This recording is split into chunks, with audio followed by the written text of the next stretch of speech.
What's going on, peeps? It's Wrath here, hanging out today, playing some Idle Heroes. Today, we're here on the bleaker account of awesomeness. We gotta talk about the new events, and do a little bit of other stuff as well. Nothing super crazy, but some crazy stuff. As normal, we always talk about the new events every week that come out, it's just kind of a thing. We do that. I like to sprinkle in some extra business, though, at the end, just to make it kind of, I guess, a little more exciting than just saying, hey, look, it's new events, woo, the end. That's what we're gonna do today. Before we jump into it, though, we do have, there's a leak, ooh, is it a real leak? I don't know, just rumors about the new guild tech extensions. So, whoop, over here, getting new guild techs. I don't know if it's going to be new tech entirely or just extensions to the current levels of tech, I'm not sure yet. But it's supposed to be super expensive. Like, it takes, like, right now, like 225,000-ish guild coins to max out a tree, somewhere around that area. And the new tech extension is supposed to increase that to another 900,000 to max out a tech tree. So, if that's true, that's a freaking buttload of guild coins. If it's a lie, well, then who cares? It doesn't matter at all. But just a little heads up, there's a good reason to be praying for those bosses. It's not just, you know, one of those things like, oh, it's not important to get guild tech. Those guild coins are going to come in very handy as soon as that tech extension releases. You don't want to be the person who's like, oh, I've been praying once a day. Why?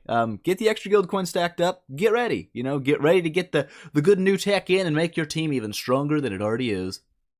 With that said, though, let's jump in and start talking about the old new events. I guess they're not the old ones. I guess they're the new ones. The new events. Boop. So Grey Dwarf's Blessing's actually still going on. In fact, I need to do this still, so we probably will do that here in a minute.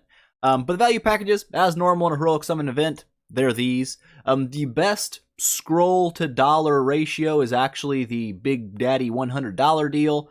The further you go down, the worse they get.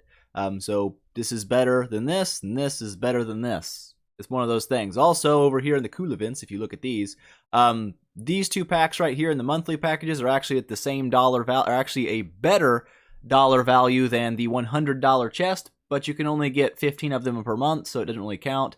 Then moving down, they get worse. They like half in value, so weekly packages, these are actually on par with what the normal monthly or the weekly value packages are. Boop. The Big Daddy deal, whoops, down here.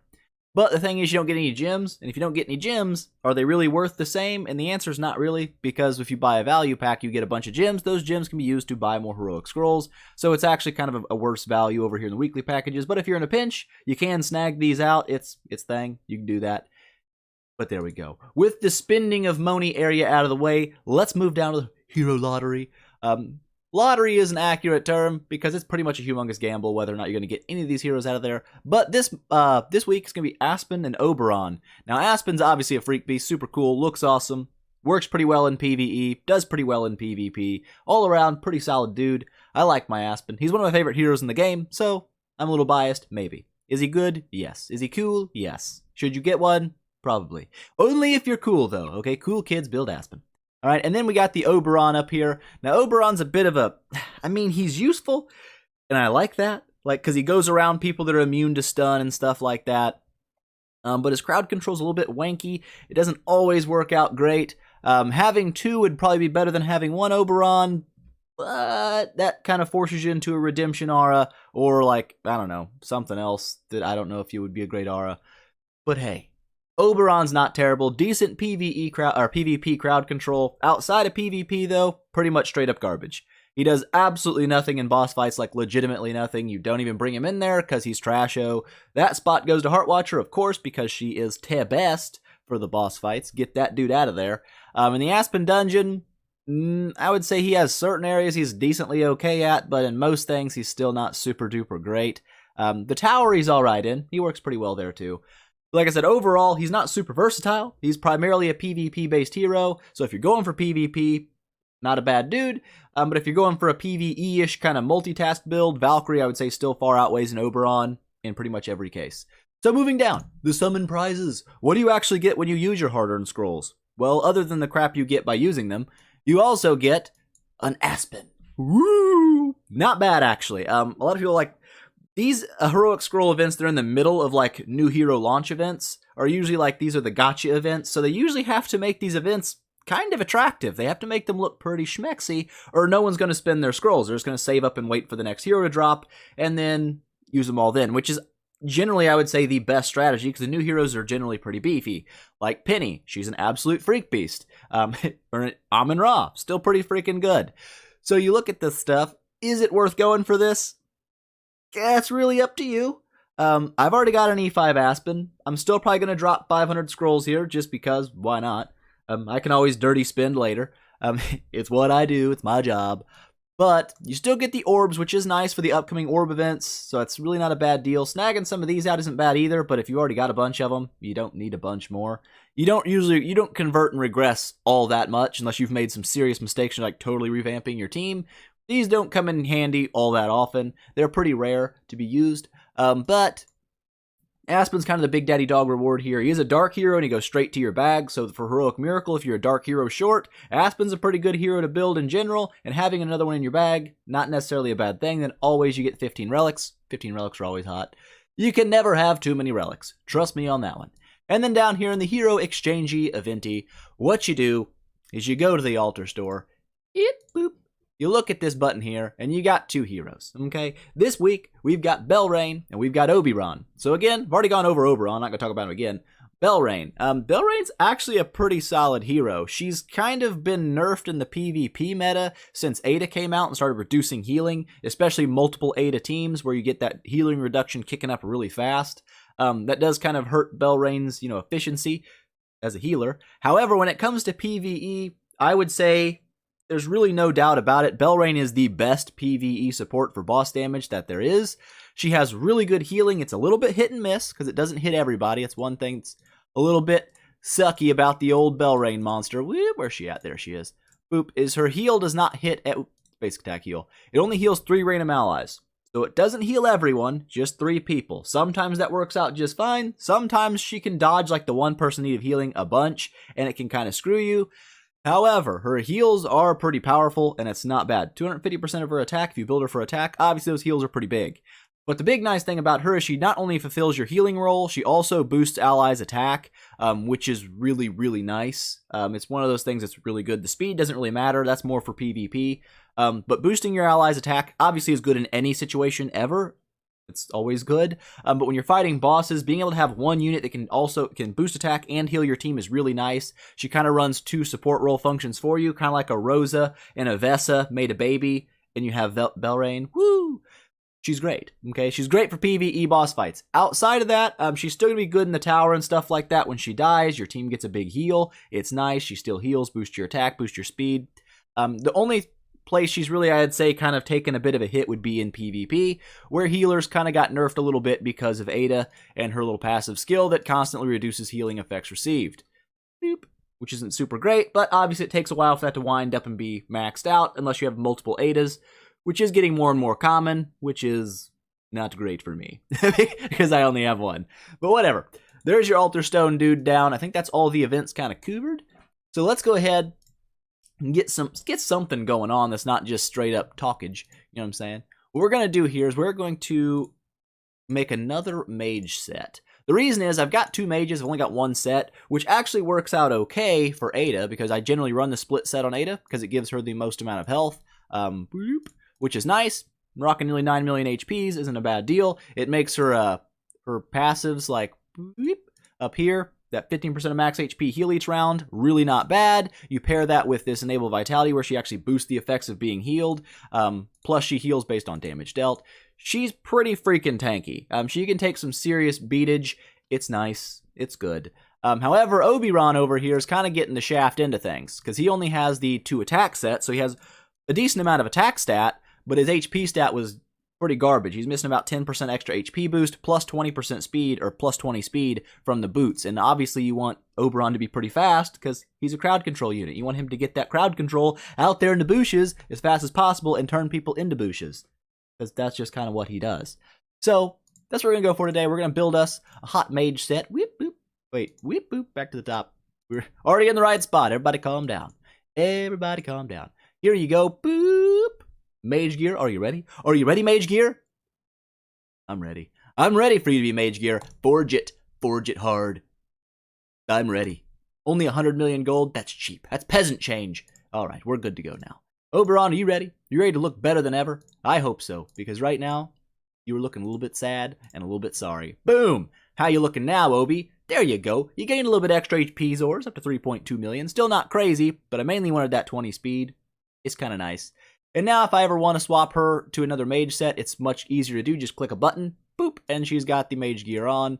Kind of nice instead of having to go over to Obi and all that business. Now I've got the extra set kind of lying around. I've already got the warrior gear for you. I've already got mage gear for you now, warrior gear for you. I need to get an assassin set built. A priest set wouldn't be bad, especially if I decide to build an Amun-Ra later. Having a priest set laying around wouldn't be a bad deal.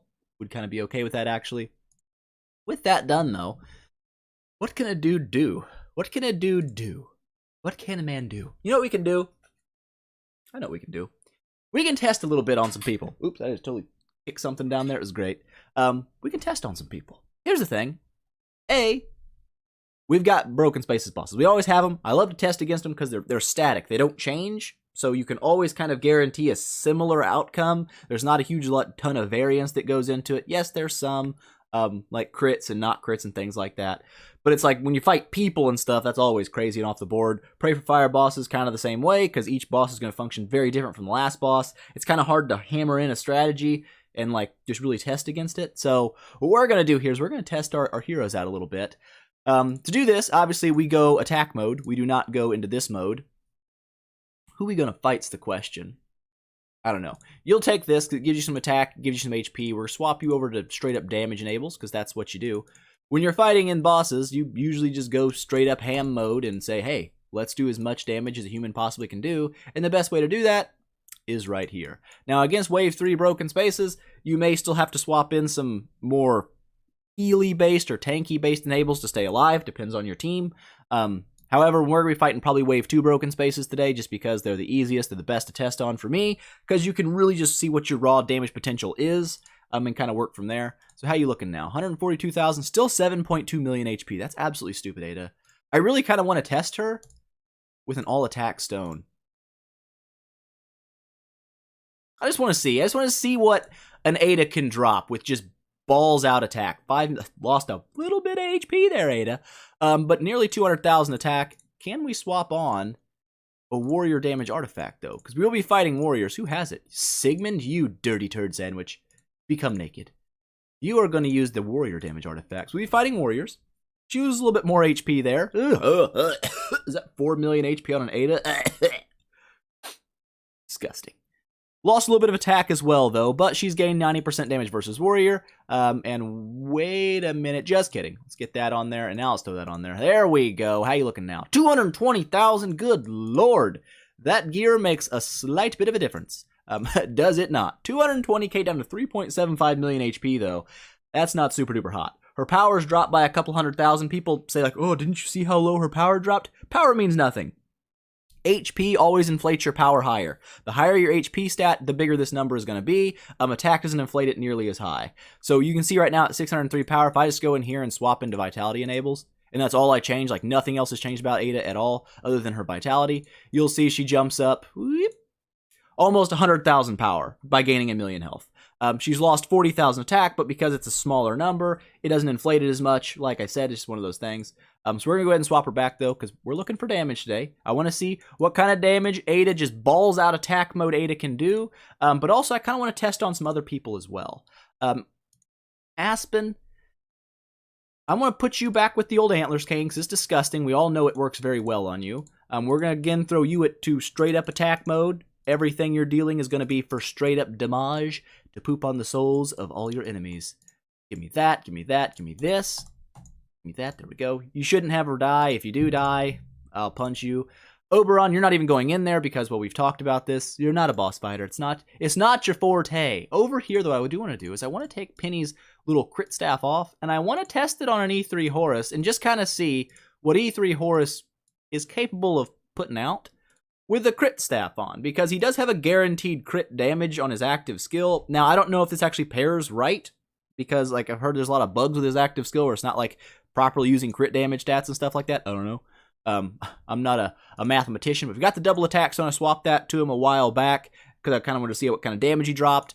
Want to kind of see what the Punisher staff does on him. If Punisher staff doesn't do super well, I'll swap his artifact with Aspen's artifact, because Aspen's already kind of built for crit, so Punisher staff is going to hit hard with him, and then run Antler's Cane on Horus and see how that works. But obviously we got to bump into the attack enables over here as well.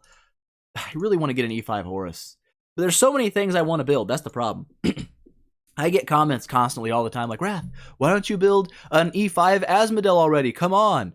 Because I've got to make so much light food to do that, it's ridiculous. I mean, you're talking like huge amounts of money, like legit thousands of dollars to get that to roll like in the next video. It's not something you just wake up and say, I'm going to make an E5 Asmo. It doesn't happen that way. You know what I'm saying? If you want to support that kind of stuff, you need to become a channel member, all right? There's a way you could support channel financially. If you want me to do a bunch of E5 builds, I gotta see that bonies, you know what I'm saying? Because it takes a lot of it to do that kind of stuff. I try my best, I blow a lot of cash, but it takes a lot more to get stuff like that rolling really fast. So anyways, boop, back over to the old Horus. 181,000 attack with the Punisher staff on, double attack stone, all the enables set up for damage, looking hot. Karma, what the crap are we doing over here?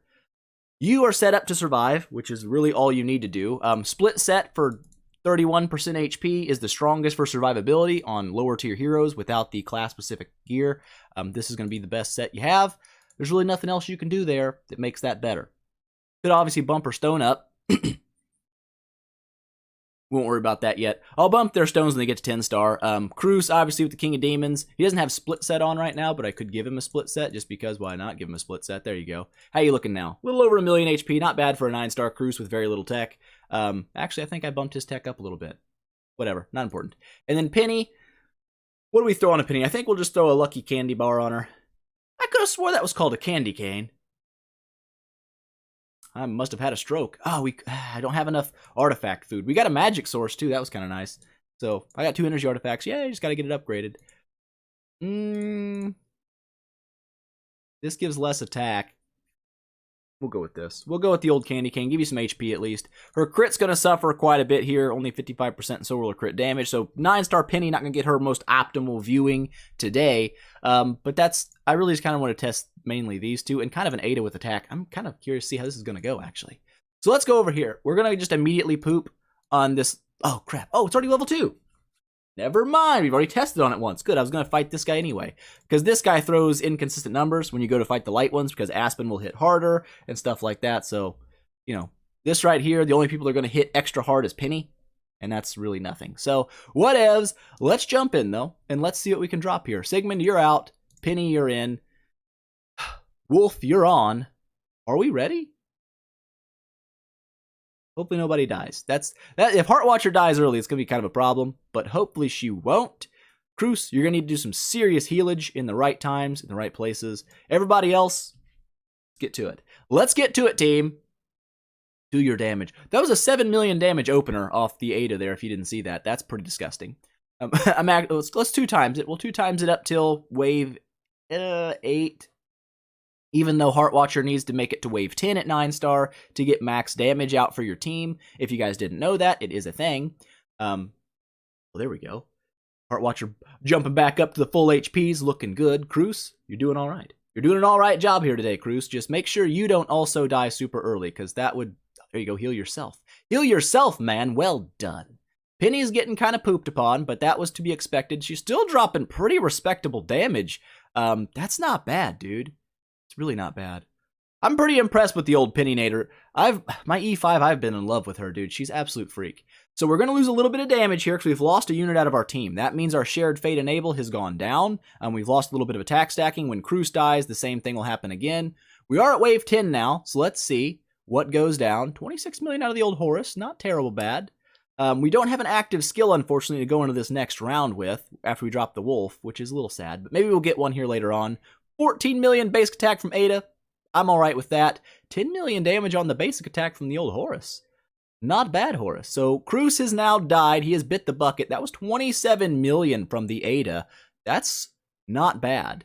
We're going to do it again. We're going to do it again where we don't get the active skill from Horus in the next round. Still a 38 million damage drop, though. That's not bad. This time we'll get Aspen, though. Aspen's going to have himself an active skill here for the Wolf drop. That'll be nice. 52 million, not the greatest. That's okay. He's lost a little bit of crit because he's not running the Punisher staff. 31 million damage there. What are you doing to me? Ooh. Ooh. Horus did some decent damage there. So 1.2 billion, not the craziest damage on Earth. I understand this. Good lord. We very much doubled Aida's damage output to 433 million damage, out-damaging both Aspen and Horus. Now, Horus is only E3 at E5. I would say those numbers might shift a little bit. That's not bad. Even Penny dropped 43 million damage before she died, which obviously is not the greatest, but she's also a 9-star, which isn't exactly fair to her. 41 mil heals coming out of you, 36 mil for you. But good lord, 433 million? That's pretty respectable damage. Now, it's not amazing for an E5. Of course, Aspen also dropped 357, so that's also not very amazing for an E5 either. There's heroes that do much better damage than that, like, I don't know, Penny. You know what I'm saying? We also don't have the greatest setup for a support team.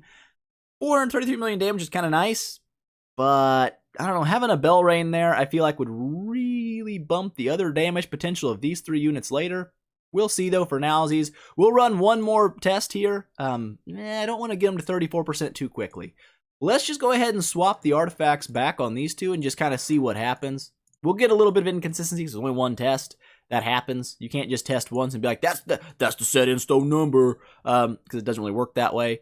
And also you have certain things like Cruz setting up proper active skills on people. If you can get Cruz to set you up, or right after the wolf drops, you get your active skill from Horus or Aspen, you'll get your biggest, nastiest damage numbers. So there's things like that. But this will give you a bunch of precision, a bunch of skill damage, which still should pair pretty well with Horus. But it's also going to give my Aspen a huge amount of crit damage again. And we'll see if they swing different ways, where they do better damage one or the other, or if they both kind of improve. That's what we're going to test right now. Are you ready? I'm ready. Let's go. Let's poop on people. Let's make sure no one dies also, because that's another thing kind of, does play a role here, is if, Penny. If Heartwatcher goes down early, obviously you're going to lose a little bit of damage potential there. If Cruz goes down early, obviously kind of the same story.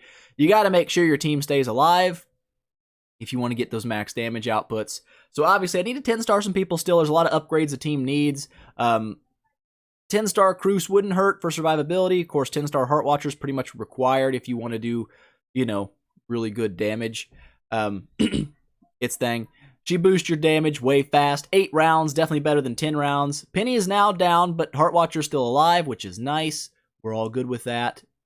Oh, great. Horus is getting an active skill right after the wolf drop, which is nice, as was Aida. Not bad. What are you going to drop here for me? 8 million, that's not crazy. That's not the craziest kind of damage a man's ever seen, but we'll get around to it. We'll get around there. We'll see. We'll see what you're capable of, past round 10. This is where we now have max damage boostability, okay? And that's nice. Aida dropping 23 million with the active skill. 15 million there. Didn't crit on either of those, but he doesn't have a lot of crit. I think he has like 20% crit chance. It's not much. It really isn't. 50 million. Get in there, Aspen. You show him who's boss. You show him who's boss. Alrighty then. So what do you got for me now this time, Horus? 17 mil. That's not looking super duper purty. I ain't gonna lie about things. And this time it looks like Aspen's been more lined up with the active skills on the wolf, which is kind of nice.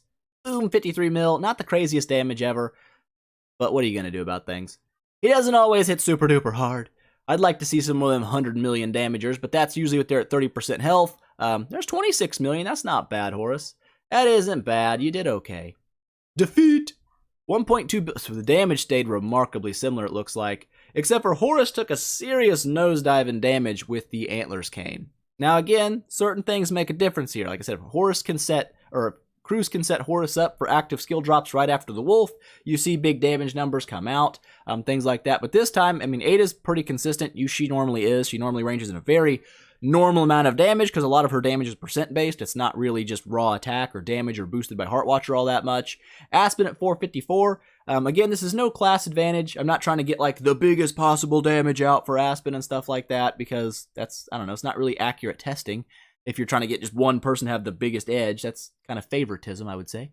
But still, dropping 454 mil isn't bad. Horus dropped down to 282, so that wasn't super duper great. But Aida, again, very similar damage. 436 million, which isn't bad. She's not really normally used in PvE. I kind of want to test her in PvP just a teens. We're probably going to hit the 30% threshold next battle, so Aspen would go a little bit nuts regardless. I'm just going to leave my team on straight up just raw damage and see if we can find somebody to test on with a decent team. You got Nitro. Nitro's always had a decent team. E3 Penny up in that piece. Let's just see. I mean, this is not how you should run a PvP team, of course. We have everybody just rocked out for straight up damage. They're not actually set up for any kind of wise battling, like, you know, not dying when you'd actually die. I just kind of want to see what Aida does with a huge amount of attack. Fighting things like Valkyrie, where she'll get the actual full 20% HP off with her basic attack. I just want to see it. I'm not going to predict a win, just because we obviously don't have things set up for a win. So yeah, absolutely hit pretty hard on that Valkyrie in round 1. So with the higher attack, you do get a better initial burst, I guess you could say, out of, wow, everyone missed my Cruise. That's not ideal. Not ideal at all. Whoa, Aspen, what the weens? What the absolute wiener just happened right there? I don't even know. That was insane. He just nuked everybody to death. Aspen, you absolute beast. So he won. I wasn't expecting it, honestly. Not with attack enables. Like, I mean, we do have the E5s. He hasn't built any E5s yet. He's still got the E4, which does make a massive difference when you face E5s and they have that second life. It does make a big difference, of course, duh. But I didn't really think with everybody set up for like PvE, we'd get a win. We did. Could have been a fluke, of course. We didn't even make it to monster drops, which does make a difference. You just have the dragon monster, and I have been debating building it for the extra crit and crit damage in PvP.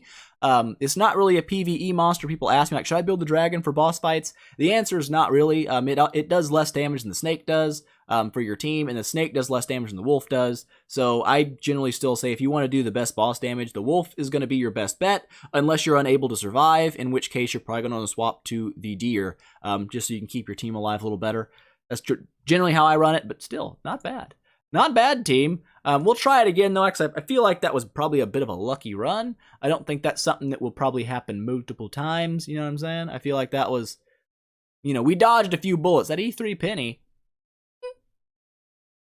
got her twined. We only stunned 2 people, which is not the greatest thing in the world. Now, we are all stunned. This is more like it. This is more how I figured it would go to start with. But deer, come in, save me. There you go, give me that HPs. Here comes the dragon monster. Got my Aida stunned up, which is not good news. And he got me. So that's one thing. Another thing that's nice about the dragon is an extra form of crowd control, which is pretty handy. Whoa. Aspen didn't do a whole lot, but that's one thing that's risky if you don't run Aspen with some kind of crowd control reducing deal. Like, I usually run the magic stone sword on him. If he gets crowd controlled, he doesn't do anything. He just kind of sits there and then dies, pretty much like any unit does. Horus, and he can get stunned and still do damage because he blocks. But you know, Aspen's kind of my bread and butter. If he doesn't get a nasty hit off, things don't go my way usually. So either way, the main thing I wanted to see though was how well she does against hitting units like the old Valkyrie nader up there. Which isn't bad. Also, she did have the E5 enable on for extra damage, which again, when you're in PvP, that is the absolute... Did my Horus literally not stun a single human being when he got down? That's insane. I thought they were still going to win, though, because Aspen went off. I mean, I would say that's usually a good indicator of victory. At least for me it is. Yeah, get wrecked on. Get wrecked on. But yeah, wow, Aida did still 28 million damage somehow, even though she just kicked the bucket real early. But yeah, when Aspen gets his active skill off, things kind of swap favors. But either way, having Aida able to actually take out a guaranteed 20% chunk. Do you have an E5 Valk, friends? E5 Valk? E5 Valk. I'm going to test on you because I want to see how much damage Aida actually does. If her attack is high enough now. Oh crap, she has a damage versus warrior artifact on. What am I even doing with my entire soul? I don't know. At this point, I'm confused at everything. We can give you a magic stone sword. That'll give you more attack, right? Yes. And it'll actually give you some damage reduction. Holy crap, 252 grand? Whoa, Aida, what are you doing? What are you doing, Aida? I don't know. But Chaozu's got the E5 Valk over here. And like I said, the main thing I want to see is, because I know when you run an HP-based Aida, she does not get a full 20% HP off of an E5 Valk. She just doesn't have enough attack, I guess, to back it up to actually get the full percent boost. So yeah, there's 5 million damage on the opening attack. That's pretty nasty. Plus we twined the Aida, which is a little bit unfair. That's not good. Because even a 9-star Aida, believe it or not, can put out some stupid amounts of damage. It's ridiculous. On my mid-tier account, if there's like a 6-star Aida on the other team, I can't take it down with an E5 Berea because she'll just eat him all the way to death. And it's bad. It's really bad news. So that's a thing. Watch out for it. Good lord. Yeah, that 5 million damage per attack from the Aida, pretty disgusting. Pretty freaking disgusto. There you go. Horus took some damage there. She just outright died, though. So how do we look there? Aida dropping 28 mils. I would say the most dangerous part of running an Aida that's all attack, even though it does seem like it can work to an extent, is that you do not have the survivability. And if you catch a couple burns from Valks or something, or a big nasty E5 penny nuke, you lose your Aida early, and that can pretty much almost guarantee a really bad run. Because he did 40 million. No, it's 4 million. I was like, oh my god. Numbers are hard to read from a distance. Get off my back. Could have just looked at the yellow bar. Shh, never happened. But yeah, not bad. 4 million damage from a 9-star. That's not terrible. It's actually most damage, almost the most damage on his team. Well done. Out damages Aida at 9-star. Broken. Super OP. But yeah. So attack Aida actually seems to work okay in PvP. I wouldn't say it's the best run because it's unreliable. She gets hit really hard. 3.7 million HP is not a lot. It's actually very small amounts. And I would definitely, for sure, if I was, actually, we could swap that out. Because that's going to make a difference. That right there, you might not notice it, but 30% extra damage when you don't crit. With Aida, she doesn't have a lot of crit chance. So when you hit that Valkyrie right off the bat, you see that 5 million damage. We'll swap this over and see how far that goes down. You know what I'm saying? Because it probably will. Chaozu, come back. We need to test you uno mas timos. I got to see what happens here. Blocked it, and I got a crit, so that's not exactly the best way to look at it. The crit doesn't matter, I guess, now. But I'm pretty sure the block still matters, right? I feel like it does. I feel like when you're blocked, it does affect percent damage. I could be wrong, but I feel like that's correcto. I feel like that's not 100% wrong. Block again. Could you get any more lucky with your blocks right now? It's getting a little bit ridiculous. So Aida already died. She's got a little special I didn't die shield on, which is great. But I kind of want to see just a regular basic attack that doesn't crit. What it kind of does and doesn't get blocked either, because that would be great. Can we 2-time speed this? We already know this is going to go. Boop. Aspen. Dead. All right, we got that. We figured that was going to happen. All right, you did well. Same amount of damage, but I want to see a non-crit, non-block, just regular old attack. Ugh. Would you stop blocking me, you dirty turd sandwich? I don't appreciate. We're just going to next it. We're just going to next it. I'm going. I want to see one thing. I want to see uno thingos. Do it to me. Are you freaking kidding me? What, has he got a block artifact on that stupid thing? Stop it. Stop it, Chaozu. You need to cooperate. Don't block it. And a freaking crit. Can a man get any more? I guess a crit's not a bad indicator. We can't pause. This is the best way to pause a battle, I guess. But if you can see it up there, that's pretty much 20% of the health. So we're knocking about 20% of the HP off for Scherzies. However, obviously the other E5 enable, if you don't crit, will hit harder because you get 30% increased damage. I think we were dropping 5 million before, which is going to knock her down a little bit more. So probably closer to 24, 25% health. Not bad, of course, for an opening hit on an E5 Valkyrie. I can deal with that. We'll just go ahead and skip that. Just want to see a regular attack. Can I just see one regular hit where Aida doesn't crit and you doesn't block?